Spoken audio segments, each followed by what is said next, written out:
ሰላም ጤና ይስጥልን ተመልካቾቻችን እንደምን ዋላችሁ እንደምን ሰነበታችሁ ዘወትር ሮቡ ከቀኑ 7 ሰዓት እስከ 8 ሰዓት የሚጀምረው የምክረግ ፕሮግራም አሁን መተላለፍ ይጀምራል የዛሬው የምክረግ ፕሮግራም በአንዳንድ የቴክኒክ ችግር የተወሰነ ስለዘገየ ከወዲሁ ለተመልካቾቻችን ታላቅ ይቅርታ እየጠየቅን በዛሬው የምክረግ ፕሮግራም ይዘነው የቀረብነው የመወያ አርዕስት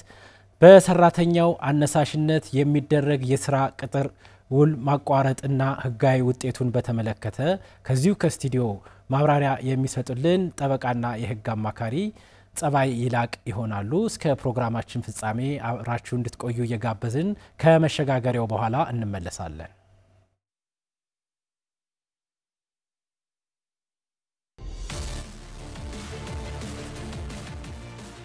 ምክረ ህግን አለማወቅ ከተጠያቂነት እንደማያድን ያውቃሉ ራስዎን ቤተሰቦንና የንግድ ድርጅቶን ከህግ ስጋት የሚጠብቁበት ሳምንታዊ ፕሮግራም ምክረ ህግ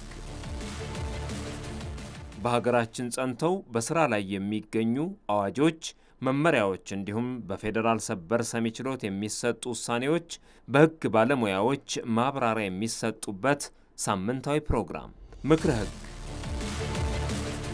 በዕለት ተዕለት ግንኙነቶ የሚገጥሙትን የህግ ጉዳይ በተመለከተ በሚቀርቡ የህግ ባለሙያዎች ምላሽ የሚያገኙበት የንቃተ ህግ ፕሮግራም ምክረ ህግ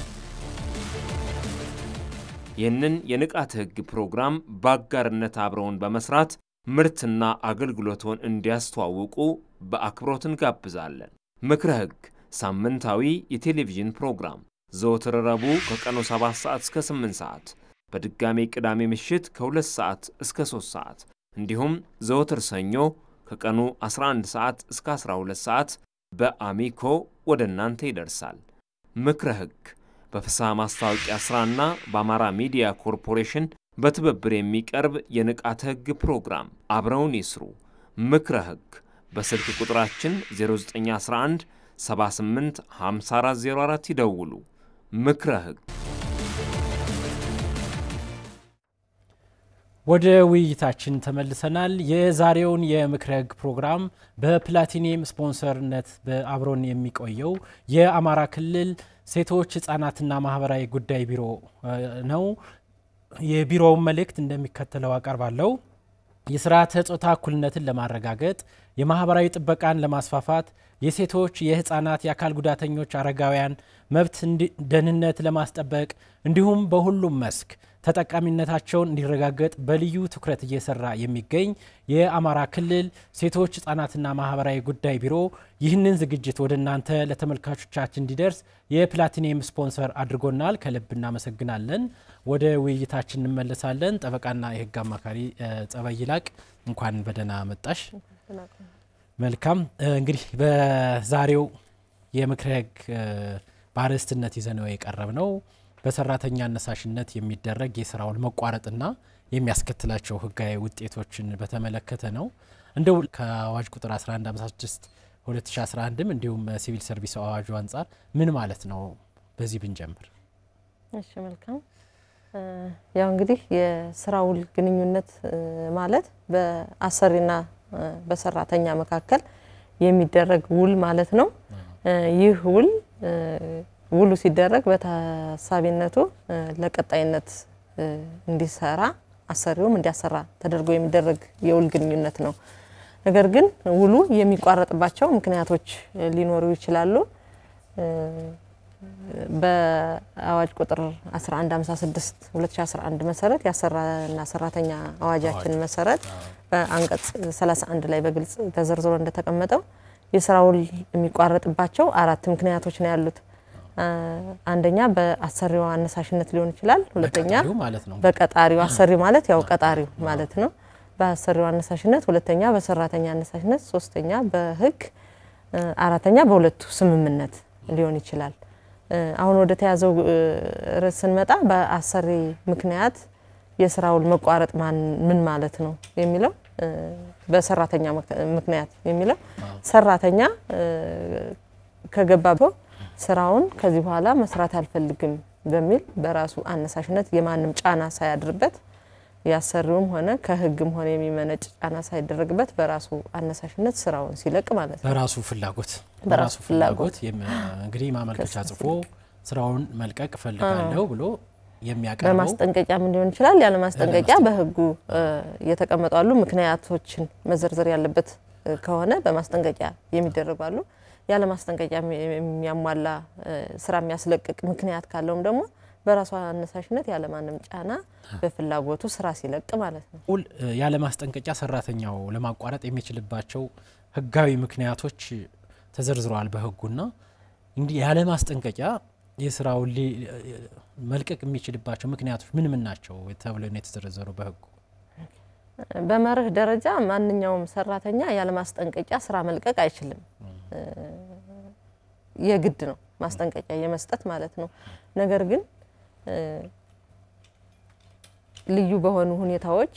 ያለ ማስጠንቀቂያ ስራውን ሊለቅ የሚችልባቸው ምክንያቶች በህጉ የተዘረዘሩ አሉ ከነሱም አሁን ለምሳሌ ሞራልና ተለክብርን የሚነካ ነገር በአሰሪያቸው ቢደርስ ከተፈጸመባቸው በዚህ ምክንያት ምንም አይነት ማስጠንቀቂያ ሳይሰጥ ከስራ መልቀቅ ይቻላል ሁለተኛ ደግሞ ጾታዊ ትንኮሳ ወይም ጾታዊ ጥቃት የሚፈጸም ከሆነ ይሄም በቂ ምክንያት ነው ያለ ማስጠንቀቂያ ስራ ለመልቀቅ ማለት ነው ሌላም በአንድ ሰራተኛ በሚሰራበት አካባቢ የተሟላ ኢንቫይሮንመንት ሊኖረው ይገባል ያ ለአደጋ የሚጥለው የተጋረጠበት አደጋ ላይ እንደሚያደርሰው እየታወቀ አሰሪው ይህን የማያስተካክል ከሆነ ያለ ማስጠንቀቂያ ስራውን ሊለቅ ይችላል ሌላው ደግሞ በህጉ የተቀመጡ በህጉ ወይም በህብረት ስምምነታቸው የተቀመጡ ለሰራተኛው ሊሟሉ የሚገባቸው ሊደረጉ የሚገባቸው ነገሮች አሰሪው በተደጋጋሚ የማይፈጽም ከሆነ ስራውን ስራቸውን ያሰራተኛ ስራውን ለመስራት የሚያስፈልጉ ምቹ ሁኔታ ማለት አልባሳትና ጫማ የስራው የሚጠይቃቸውን አልባሳትን ይጨምራል እዚህ አልባሳትን ሊጨምር ይችላል እንደየ ስራው በባህሪ መሟላት ያለበት ለምሳሌ አልባሳት የግድ ከሆነ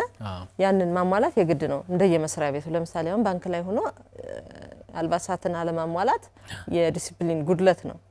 ይሄንን ካልተሟላ የግድ ነው ስራ አልፈልግም አልሰራም ከዚህ በኋላ ብሎ ማስጠንቀቂያ ሳይሰጥ ሊለቅ ይችላል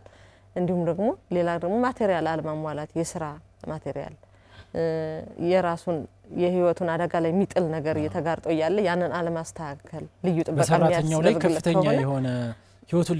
ሊያጣ የሚችል አደጋ ተጋርጦ ያየ ዝም የሚል ከሆነ አሰሪው ያለ ማስጠንቀቂያ ስራውን ለቆ ሊወጣ ይችላል ማለት ነው መልካም ከዚህ ላይ እንግዲህ ከዚህ ከአዋጁ አንፃር በትርጉም ደረጃም ተቀምጧል በ1156 ህዝባር 2011 አንፃር ወሲባዊ ትንኮሳና ወሲባዊ ጥቃት የሚለው በአዋጁ በትርጉም ደረጃ የተቀመጣለና ያው ተለጥጦ እንደሚተረጎም ነው እንግዲህ ከህግ አንፃር ሊታይ የሚችለው ምክንያቱም አሁን ወሲባዊ ትንኮሳ የሚለው በንግግር በመልክት ይላል ወይም በሌላ በማናቸው ማድራጎት አንዱ ሌላውን ከፍቃዱ ውጭ ለወሲባዊ ተግባር ፍቃደኛ እንዲሆን ማባበል መገፋፋት ተጽኖ ማሳደር ይላል እንዲሁም ደግሞ ወሲባዊ ጥቃት የሚባለው በኃይል ማለት ኃይል የተቀላቀለበት ወሲባዊ ትንኮሳ ወይም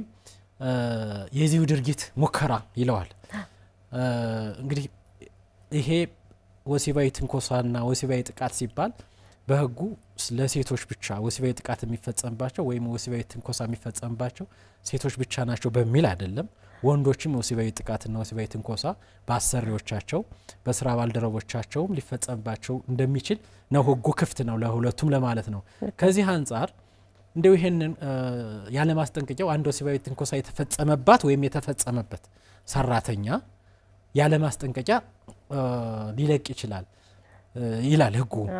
እንደው ግን ይሄንን ወሲባዊ ትንኮሳና ወሲባዊ ጥቃት ለማስረዳት የሚቀርቡት ማስረጃዎች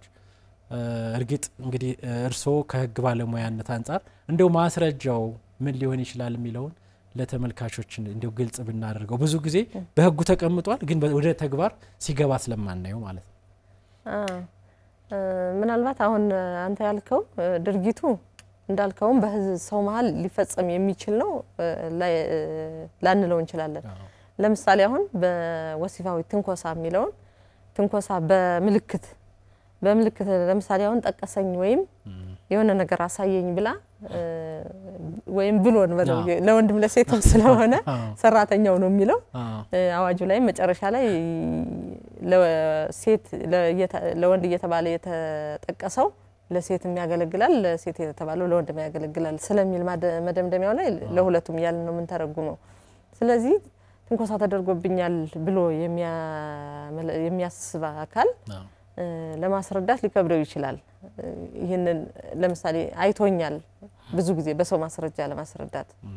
በሰነድም ለማስረዳት ከባድ ነው ይሄንን ነገር እንግዲህ በተቻለ መጠን ራሱ በድርጊቱ ተፈጸመብኝ የሚል አካል ታማኝነት አለው በቀጥታ የቀጥታ ምስክር ሆኖ ስለሚታይ ማለት ነው ከዚያ ውጭ ደግሞ ይሄንን ብለው ለማስረዳት ማስረጃዎችን እንዲይዙ ማድረግ ነው ሰራተኞችን ማለት ነው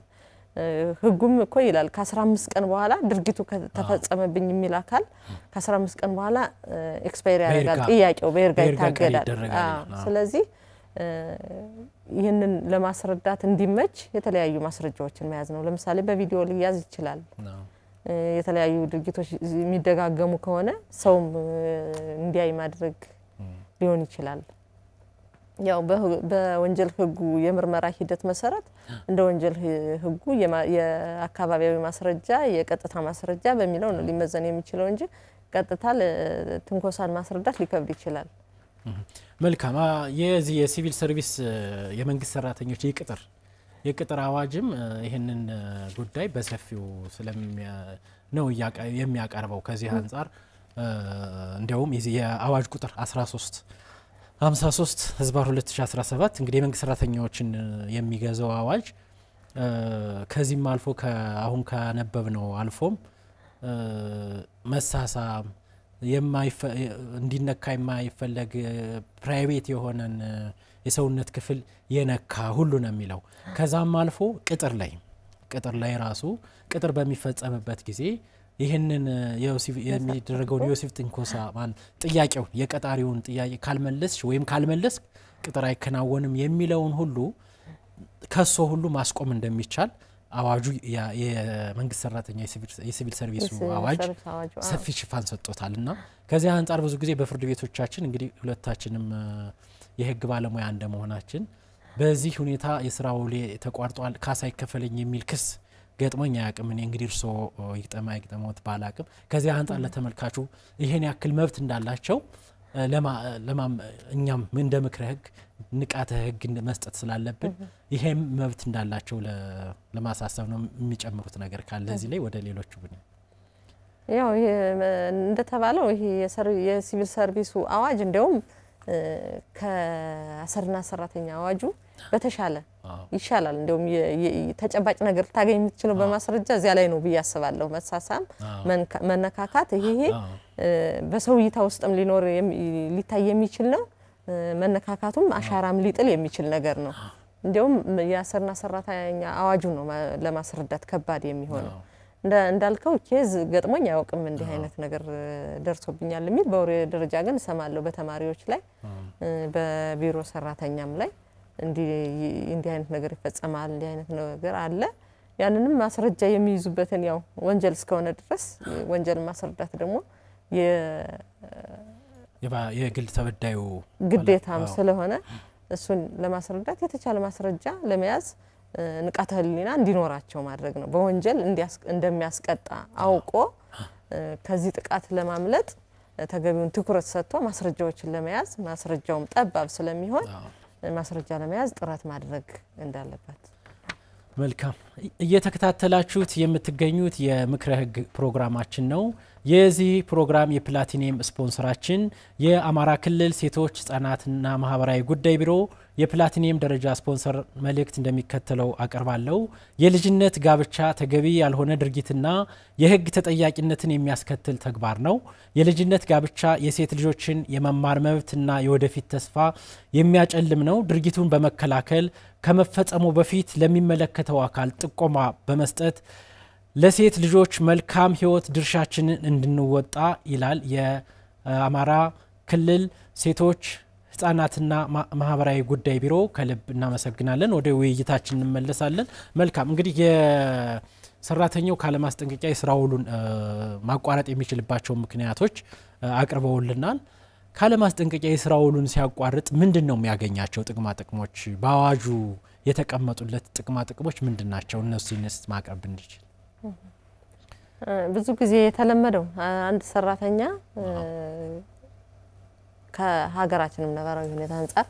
ፈልጎ ስለሆነ ስራ የሚገባ ተቸግሮ ስለሆነ ስራ የሚገባ ሰራተኛ ከወጣ በኋላ ጥሎ ከሄደ በኋላ ተመልሶ ካሳ እንደሚካሰው እና የስንብት ክፍያ እንደሚከፈለው አያስብም። ግን አንድ ሰራተኛ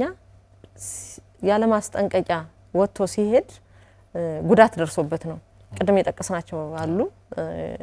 ምክንያቶች አሉ። ያለ ማስጠንቀቂያ መውጣት አይቻልም። ግን ያለ ማስጠንቀቂያ እንዲወጣ ህግ የፈቀደበት ምክንያት በሰራተኛው ላይ ጥቃት እየደረሰ ስለሆነ ነው። ስለዚህ ጥቃት ደርሶበት የወጣ ሰራተኛ ደግሞ ካሳ ሊካስና ባላሰበው ሰዓት ስራውን እንዲለቅ ስለተደረገ የስራ ስንብት ክፍያ እንዲከፈለው የአሰሪና ሰራተኛ አዋጁ ይደነግጋል። ለምሳሌ አሁን ማንኛውም ሰራተኛ ከሆነ ከስራ ያላግባብ በደረሰበት ጫና ያለ ማስጠንቀቂያ ቢወጣ በአዋጁ አንቀጽ 40 መሰረት የተለያዩ ክፍያዎች እንደ አገልግሎት ዘመኑ ከአንድ አመት በላይ ከሆነ ከአንድ አመት በታች ከሆነ ደግሞ ያለ በካልኩሌሽን የሚሰራበት አለ። በዚያ መሰረት የስንብት ክፍያ ይከፈለዋል። ከዚህ በተጨማሪ ደግሞ ያለ ማስጠንቀቂያ የወጣበት ምክንያት ሳያስበው ስለሆነ ሳይዘጋጅበት ስለሆነ ሌላም ተጨማሪ ጉዳት ስለሚኖርበት ካሳ ይከፈለዋል። ከስንብት ክፍያ በተጨማሪ ማለት ነው። ካሳው ማንኛውም ሰራተኛ ከሆነ የመጨረሻው ሳምንታዊ ሰራበት የነበረው የመጨረሻው ሳምንታዊ ደሞዙ አቬሬጅ ተሰልቶ በ30 ተባስቶ ይከፈለዋል ማለት ነው። ከዚህ ውስጥ ደግሞ እንደገና በጾታዊ ትንኮሳ ወይም ጾታዊ ጥቃት ምክንያት ከሆነ ያሰራተኛ ያለ ማስጠንቀቂያ የሄደው በልዩ ሁኔታ ደግሞ ይጨምራል ካሳው ማለት ነው። የስንብት ክፍያ ከሚከፈለው በተጨማሪ የቀን ደሞዙ በ90 ተባስቶ ካሳ እንዲካስ ህጉ ይፈቅዳል። መልካም ከዚህ ላይ ክስ አሁን ያለ ማስጠንቀቂያ ስራውን የሚለቀው ሰራተኛ ፍርድ ቤቶቻችን ወደ ስራ እንዲመለስ የሚወስኑበት አግባብ ይኖራል? የክስስ ምክንያት ተደርጎ ሊቀርብ የሚችልበት ሁኔታ ይኖራል ነው? የሰራተኛው ምርጫ ነው የሚሆነው? የለቀቀው ሰራተኛ መጀመሪያም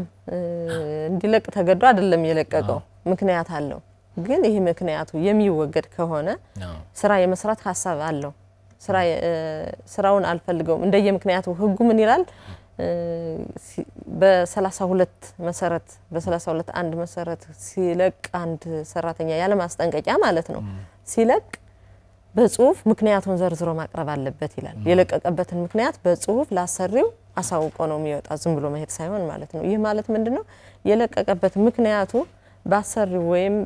በዚያ መስሪያ ቤት የሚወገድለት ከሆነ በስራው የመቀጠል መብት አለው ተብሎ ይተረጎማል በህግ ትርጉም ማለት ነው። ስለዚህ ያለ ምክንያት ነው ከስሬ የለቀኩት ምክንያት ብውል ባድር አደጋ ሊደርስብኝ ስለሚችል ነው ወጥቼ የሄድኩት፣ ምክንያቶቹ ተቀርፈውልኝ ግን ወደ ስራ ልመለስ የሚል ጥያቄ ማቅረብ ይችላል። የሚከለክለው ህግ የለም። መልካም ያው ዝሮ ለተመልካቹ ለማቅረብ እንግዲህ ውጤቱ ምንድነው የሚለውን ከዚህ አንፃር ካየን የዚህ የፌደራል የመንግስት ሰራተኞች አዋጅ ቁጥር 1353 አንቀጽ 135 ላይ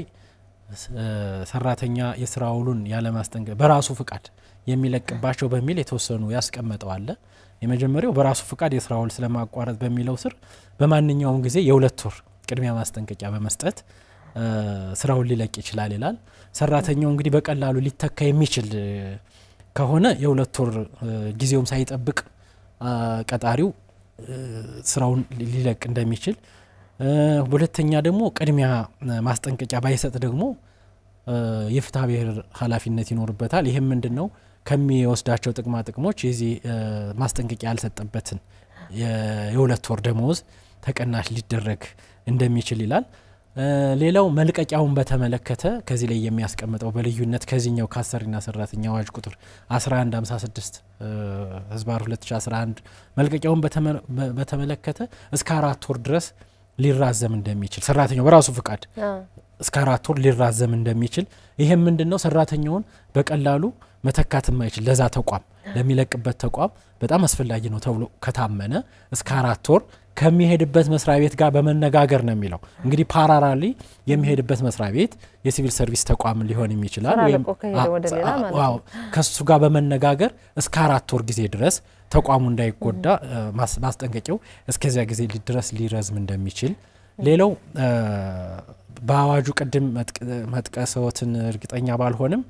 የሙሉ የአካል ጉዳት በህመም ምክንያት ሙሉ ለሙሉ ስራ መስራት ዓለም ካልቻለ እሱም በራሱ ፍቃድ ስራውን ሊለቅ እንደሚችል ያው በስራ ላይ የመጣ ጉዳትን መሰረት ተደርጎ ማለት ነው ስራውን ሲሰራ የመጣን ጉዳት መሰረት ተደርጎ በዚህ ምክንያት በራሱ ፍቃድ አንድ ሰራተኛ የሲቪል ሰርቪስ ተቀጣሪ ሰራተኛ ሊለቅ እንደሚችል በአዋጁ ያስቀምጣል ሌላው ከዚህ ላይ ማንሳት ያለብን አንድ ነገር ስራዎች እንግዲህ የተወሰነና ያልተወሰነ በሚል የቅጥሩ አለና የተወሰነ ጊዜ ሰራተኛ የተቀጠረ ሰራተኛ ያለ ማስጠንቀቂያ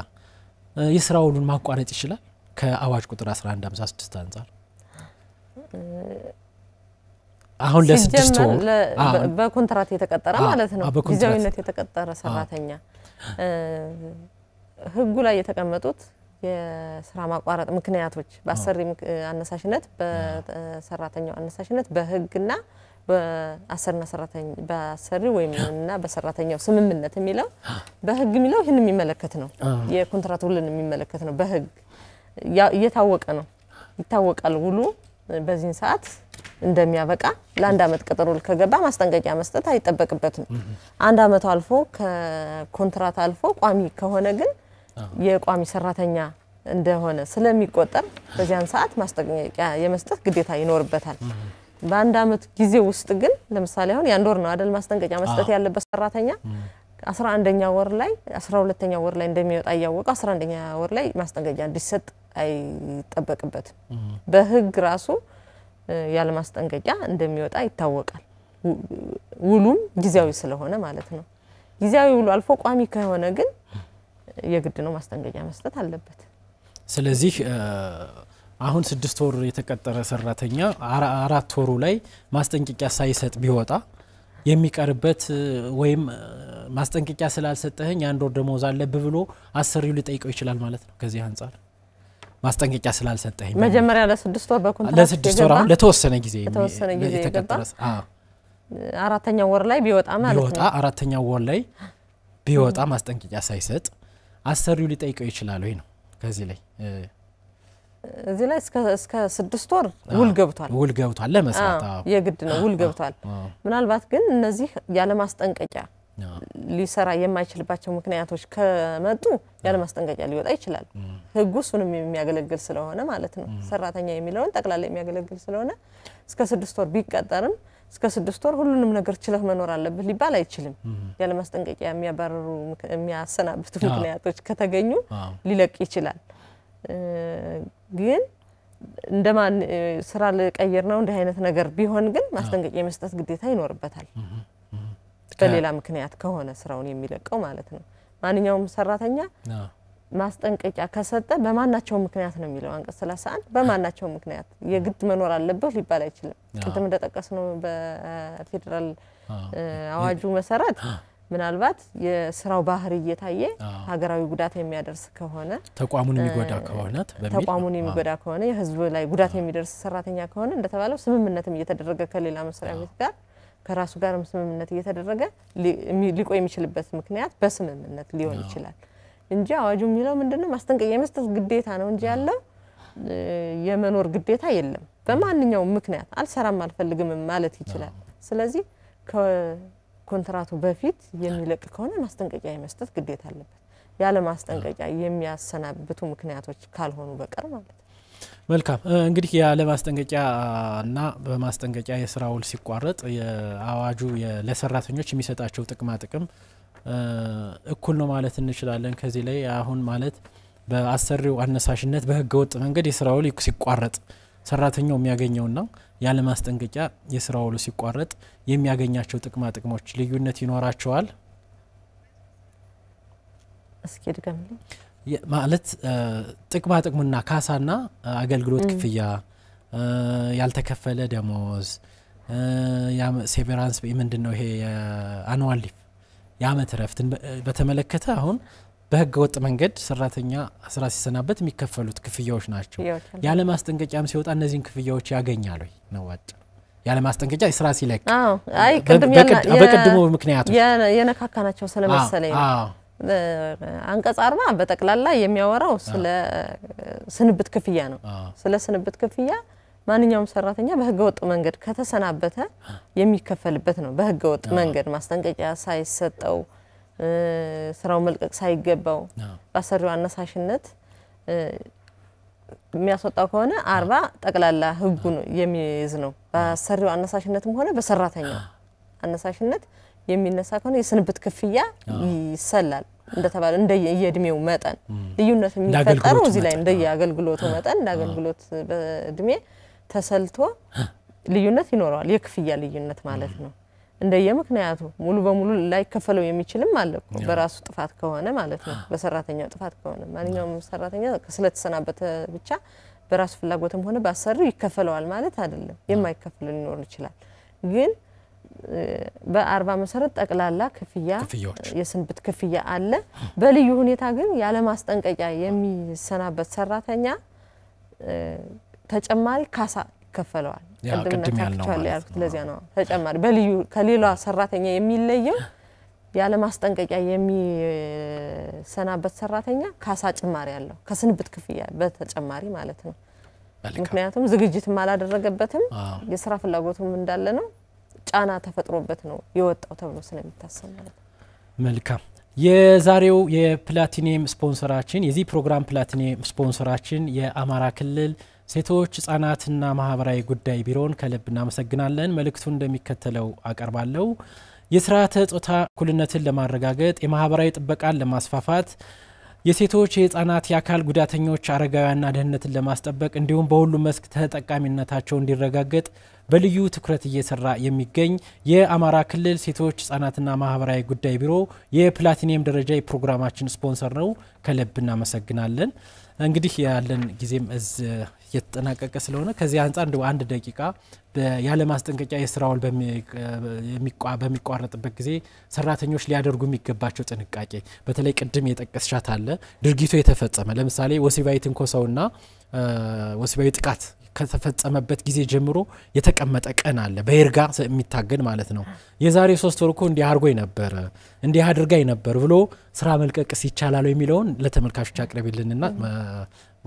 ፕሮግራሙን ብንጨርስ ያው በህግ የተቀመጠ ነገር ነው በ15 ቀን ውስጥ ነው ድርጊቱ ከተፈጸመ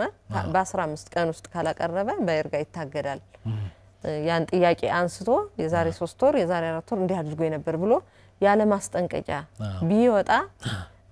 ያለ ማስጠንቀቂያ መውጣት የራሱም ኃላፊነት አለው የታበየር ኃላፊነት አለው የአንድ ወር ደሞዝ ይከፍላል ለአሰሪው ማለት ነው ያለ ማስጠንቀቂያ መውጣት መብት ብቻ አይደለም ግዴታም አለው የግድ በህጉ የተደነገጉትን